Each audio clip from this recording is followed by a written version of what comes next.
government should have to decide, can we manage this?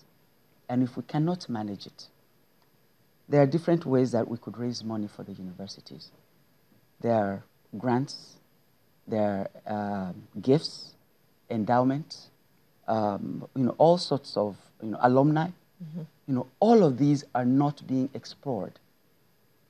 And until we explore this and make sure that we are taking, the government cannot handle it alone. We have to understand that. And if we cannot increase fees, then there has to be other ways. Dr. Ashiru, yes, where are we on this now? What is the position right now? As you can see, the educationists have told us, the downside of all of this.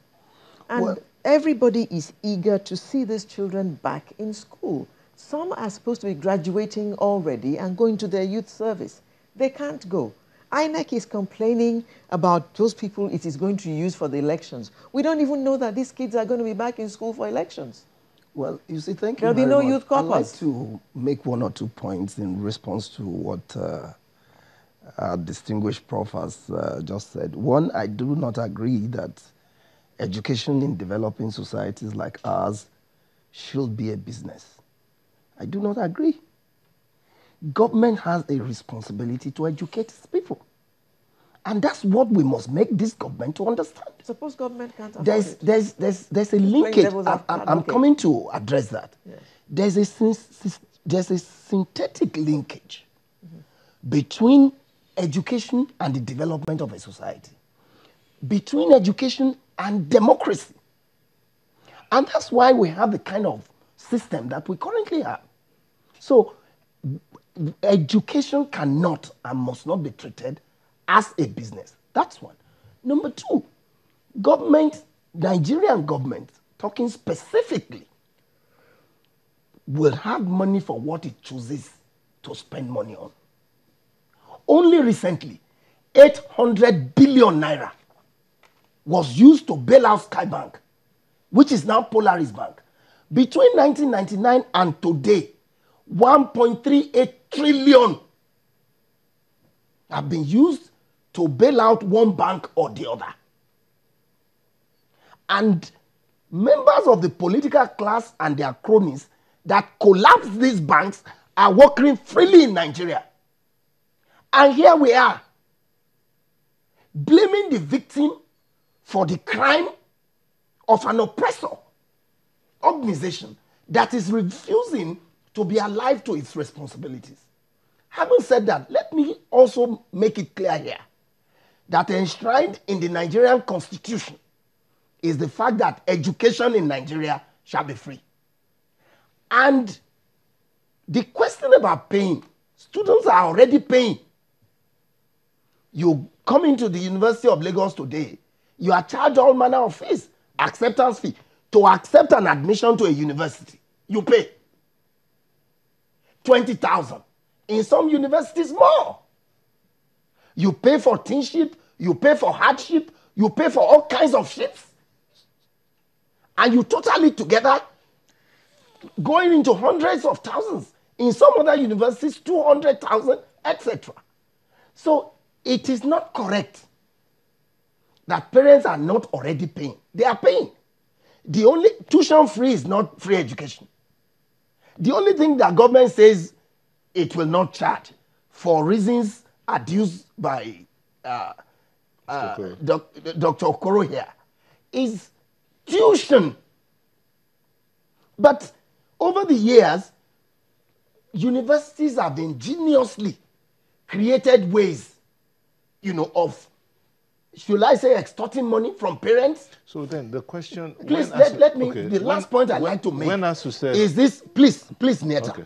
Is this town and industry, whatever? Linkage. Part of ASUU's agreement with government is, look, we are talking about funding education. We have in these universities experts in all fields of human endeavor.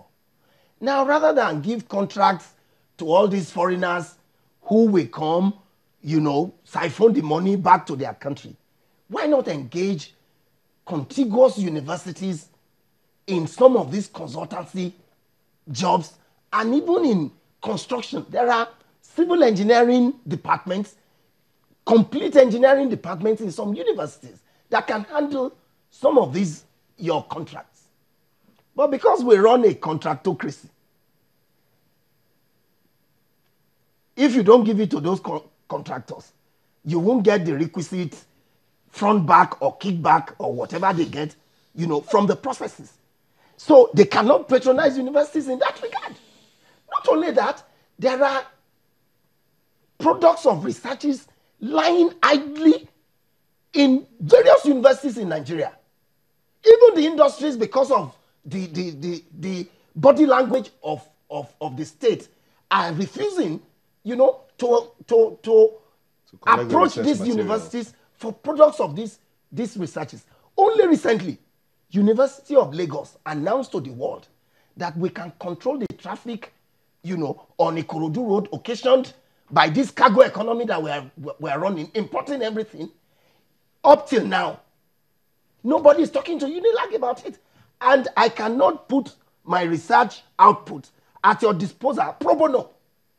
So what we are saying is that we should, and like he rightly pointed out, we should not take these issues, you know, in isolation.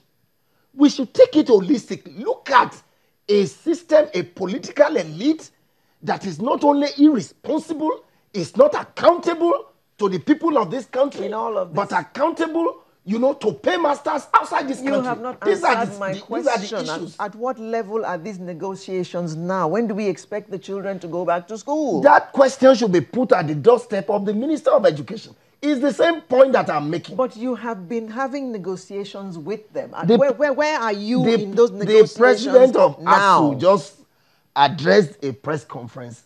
Channels was there on the 23rd of December. Tell us what he told he said. The world that, look, we have held 6 meetings since the commencement of this strike. Mm-hmm. And the truth is that not one item, not one, even those that doesn't require a dime, has been, you know, settled in all of the Charter of Demand of ASUU. Thank you, Dr. Ashiru. Including the ones that don't require any money. We'll just go on a quick break. We'll come back to round off this conversation. Please don't go away.